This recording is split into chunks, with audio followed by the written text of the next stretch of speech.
कुतुबुद्दीन ऐबक। बोलो कौन हो जाएगा? कुतुबुद्दीन ऐबक। अगर आपसे पूछे कि दिल्ली का प्रथम सुल्तान जिसने रणथंभौर पर आक्रमण किया, इल्तुतमिश ने रणथंभौर पर आक्रमण कब किया था?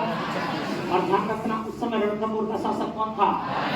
तो रणथंभौर पर अधिकार करने वाला दिल्ली का पहला सुल्तान कौन?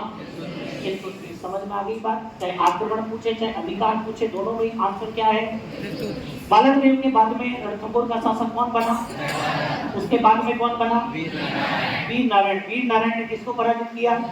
और इल्तुतमिश ने वीर नारायण को दिल्ली बुलाकर मरवा दिया। ये ध्यान रख लेना। जब वीर नारायण को मरवा दिया गया तो वाघभट्ट कहाँ चला गया? क्योंकि ध्यान रखना, अगर पूछे कि रणथंभौर पर किसका अधिकार हो गया था? 1236 में इल्तुतमिश की मृत्यु के बाद वाघभट्ट ने पुनः आके रणथंभौर पर अधिकार कर दिया। लेकिन इसके टाइम पर अटैक किसने करवाया? अपने दो आदमियों को भेजा। एक का नाम तो कुतुबुद्दीन गौरी और दूसरे का नाम हसन खान। इन दोनों को भेजा रणथंभौर पर आक्रमण करने के लिए, लेकिन दोनों ही आके असफल हुए। जैतर सिंह के समय आक्रमण करने वाले कौन? नासिरुद्दीन महमूद और वापस बोलो कौन? नासिरुद्दीन महमूद और बलवंत। समझ में आ गई बात? तो बताओ नासिरुद्दीन महमूद और बलवंत के समकालीन कौन था? बोलो कौन था?